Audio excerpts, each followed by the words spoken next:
telling us to enjoy it while they're young. But our days are filled with chaos and stress and cooking and endless laundry piles. Where's the time to enjoy anything? Yeah, that's what I always thought too. There's so much I have to do. When do I find time for peace and joy and happiness when I barely have time to sleep? Mama, it's time for a shift. You can be a happy mom. Yeah, it's possible. If I can, you can. Trust me. I've been a mess. I've been depressed. I've been overwhelmed. I've been to the bottom of the pits. And I've risen. I've grown. I've bloomed. And it all started when I realized I didn't have to anything. I get to. It is my privilege and my honor and my divine responsibility to be the queen of my home. It's not a burden. I'm not the janitor and the lunch lady. I'm in charge. I'm the ruler. I'm the chaos coordinator. I'm the calm in the storm. I don't have to anything. I get to. And so do you. So let's rise, mamas. Adjust your crown. Accept your responsibility. And change the effing world. It's all in the way you choose to see it. You're listening to I Get To, the podcast with Brittany Clarkson. That's me.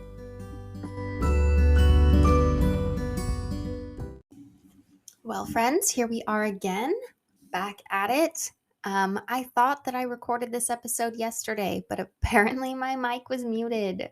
So here is round 2 of recording this episode for you. Hopefully, eventually it gets to you. So before I jump into it, I did want to mention that last night I had this kind of heartbreaking moment. Let me backtrack a little bit. We're going to talk about Desmond. He's my 5-year-old, almost 6. He is a very sweet boy, a very take charge kind of boy. He is mostly nonverbal a lot of the time. Like, he just tries not to talk if he doesn't have to. Which, he was a delayed speaker and we had all these kinds of issues. He's the one I talk about where he's like got some of the characteristics of ADHD and autism, but not enough to be classified. So he gives us his challenges and we have to work through them because he's just not acting the way you expect a kid to act, I guess. And that's thrown us some curveballs. And we've worked through these things and we're learning how to help him grow and learn. And it's interesting. But he usually doesn't talk about emotions very much. He will usually just kind of shut down and hide when he's not feeling well, or he will act out aggressively. 2 days ago, we had this really fun day. It was a big, long day where he had his play therapy appointment in the morning and then he had a dentist appointment in the afternoon, like late afternoon, like appointments at 11 and 4. So this meant we had to drop his brothers off at my mom's house for them to have a pool day with Grammy. And then I just spent the whole day out with this kid. We visited his dad at work for an hour and he got to ride on a giant haul truck at the construction site. He loved that. He took a quick nap and then we went to the dentist. But we don't usually spend that much time together. So a couple days ago, we spent all this time together. And then last night when we were getting in bed, he told me that he did not have enough time with me. And I spent too much time working yesterday. And a little bit it broke my heart because I did spend a lot of time working. I really did. And I didn't think he cared because he was watching TV and playing outside like he always does. But I guess he learned that it felt really good to spend a whole day with me before. And then the next day to not have me as much available. So kind of broke my heart, but it also really made me feel very fulfilled because he used his words to tell me exactly what he needed. And that is such a huge breakthrough for him. Like, he doesn't express his emotions with words like that. And he just told me that he didn't have enough time with me. And oh my gosh, it melted my heart. So I just wanted to share that with you. And the reason I was working so much yesterday, I really was. I usually don't work that much, but I was very enthralled with staring at my computer because I was finalizing the formats for next year's Everyday Joy planners. That's right, planners. Next year, and this year, the first to hear it now. Next year, I will have the Everyday Joy 90-day daily planner like I currently have, with a new fresh design and all that color scheme. Plus, we'll have the Everyday Joy 6-month weekly planner. So if you're more into a weekly planner than a daily planner, I will have that available for you as well. And I'm very excited about those things. They'll be launching later, like in the winter time. So be on the lookout for that. I'm very excited to get those in my hands. So today, since I've been spending so much time with my kids or trying to work and, not focus so much on my kids. Trying to focus on work and the kids try to pull your distractions and whatnot. It is a perfect time to be recording this episode about being less triggered by our kids. What to do when your kids are just driving you nuts with their behaviors. Because honestly, kids are annoying. And we can choose to see them as just super annoying little things that can't seem to understand anything we try to explain to them. Or we can get more into their perspective and realize, like, they're still really new to this whole world. They don't know what's going on. These little souls are just trying desperately to figure it all out. And it's a lot for them to be taking in. And of course, they're going to have tantrums when things don't go their way. Don't you too? I was talking to a friend yesterday actually, about how a lot of us tend to react like when our coffee order gets wrong. And she was telling me about another friend who was complaining, like really, really upset about their coffee order being wrong. And I'm like, oh yeah, I've been there too. But then it just dawned on me. I was like, it's kind of like when we put our toddler's milk in the wrong color cup. Like, I wonder where they learned to freak out about things going wrong. Because we do it too.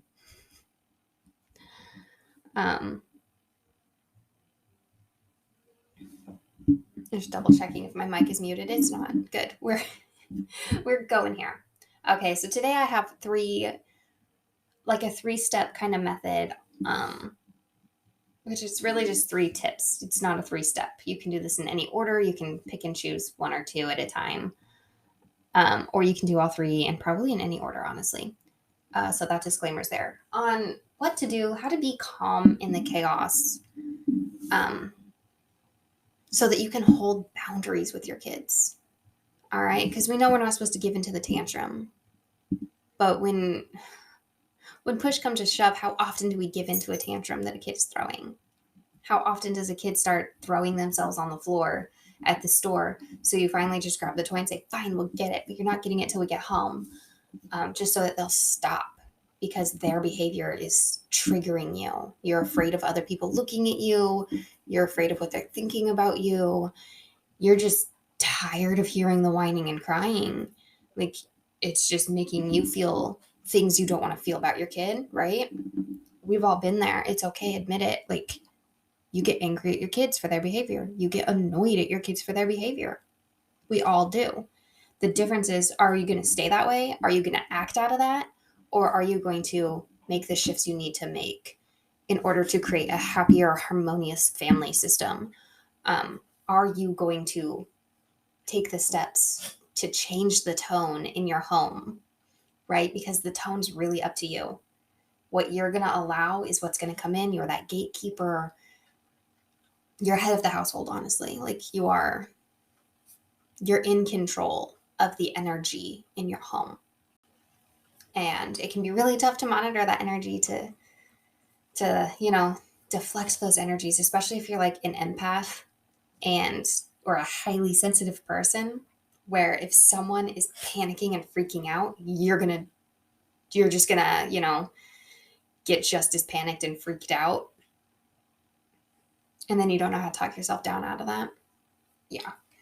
Um, I get highly triggered by dogs barking, and I have realized it's because of the energies.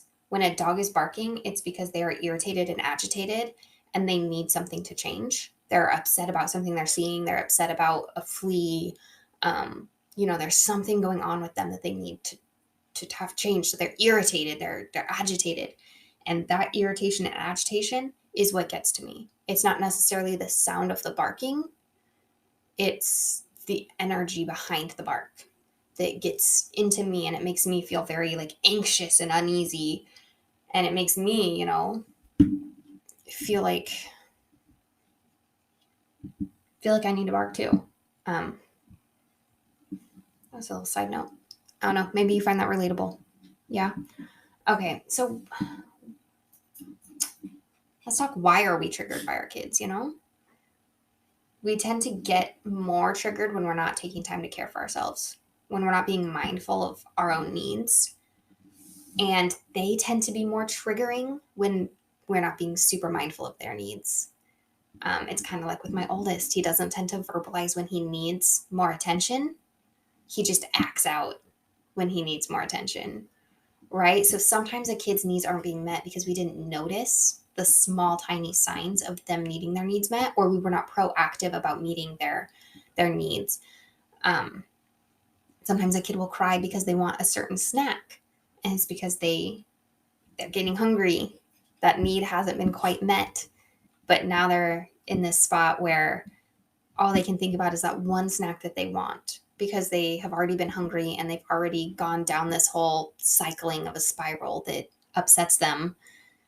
And now they're clinging to that one thing they want, and they're not going to take no for an answer. I don't know. Maybe you've been like that too. I've realized I do this. I'm just not throwing a tantrum about it because I'm not 4 years old.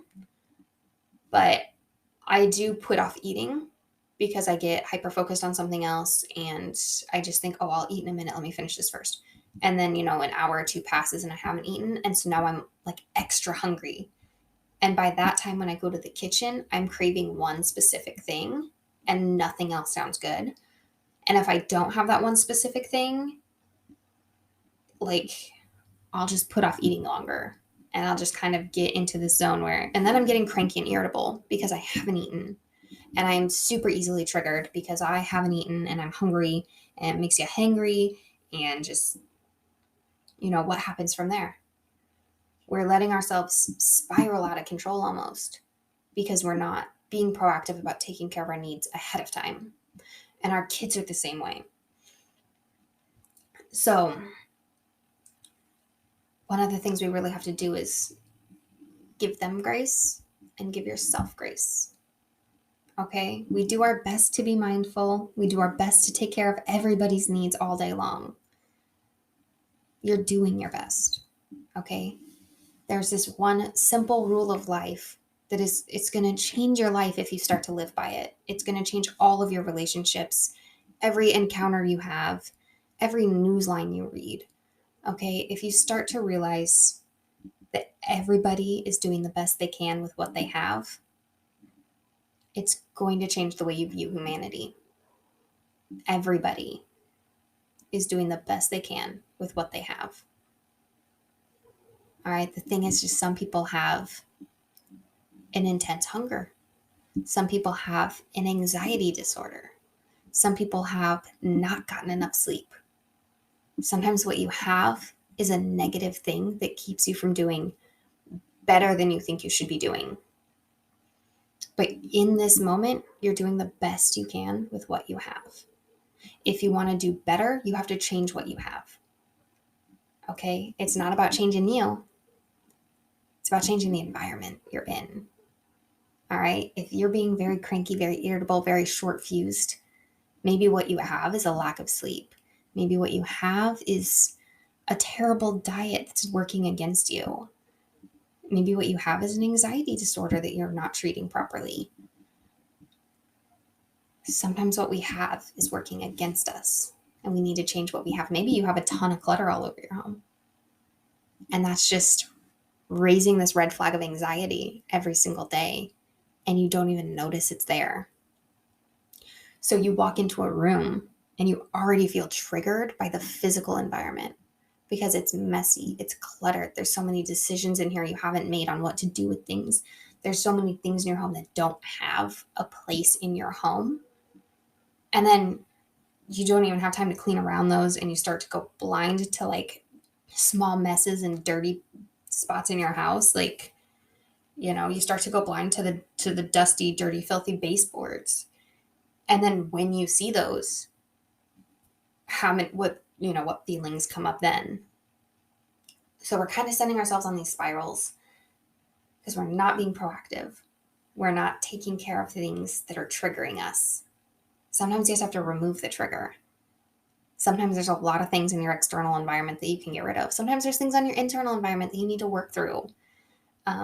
False beliefs and limiting beliefs and negative thoughts and all that stuff. All right. So start to see that everybody is doing the best they can with what they have, including your kids, including you. All right. Give grace to all. Secondly, we have gratitude.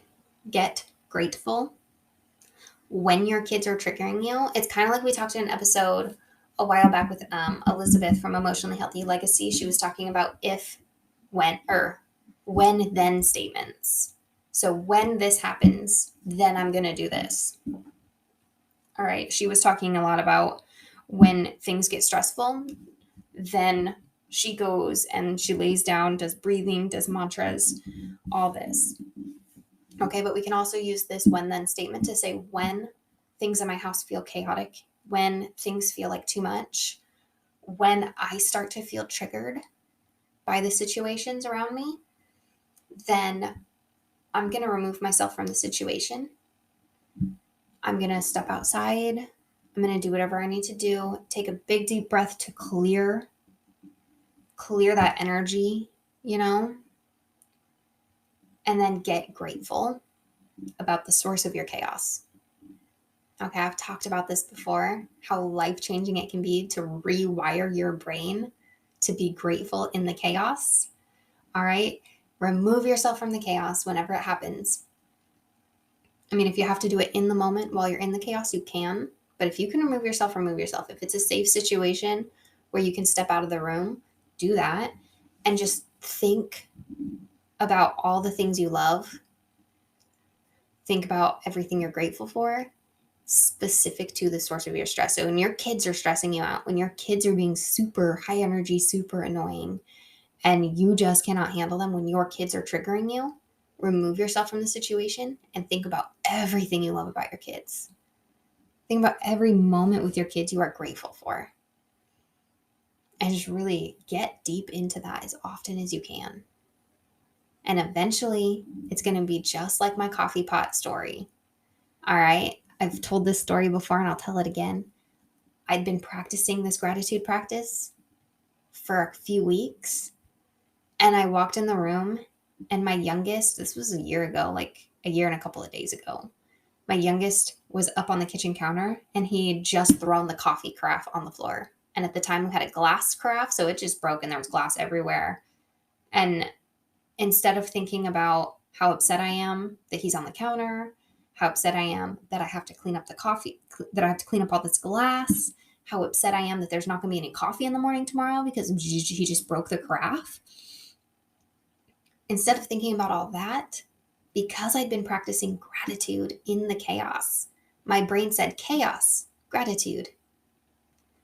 And I instantly thought, oh my gosh, I love this kid. I was just overcome with feelings of love. And I was instantly grateful that he wasn't hurt. I was grateful that he is resourceful enough to climb on a counter. Like, I was so grateful. And that's what showed me that this really works. To get grateful in the chaos will rewire your brain. It's going to change the way you look at your kids. It's going to change the way you react to your kids, because you're not going to be reacting out of that short fuse. You're not going to be flying off the handle. With time and practice, you're going to be so in love with them, and it's going to show. You're not going to have to tell them you love them, because they're going to see it every day and every moment. You can rewire your brain. And lastly, the number 3 is getting grounded. Okay, there's a lot of ways you can get grounded. I talk about them all in my Happy Mom Brain book. Like, there's a whole just section about ways to get grounded. I just want to talk about a couple of those ways today. So, breathing, deep breathing, breathing for anxiety relief. There's all kinds of different ways you can breathe. Like, there's the box breathing, or there's the 4-7-8 method. There's all kinds of ways to breathe.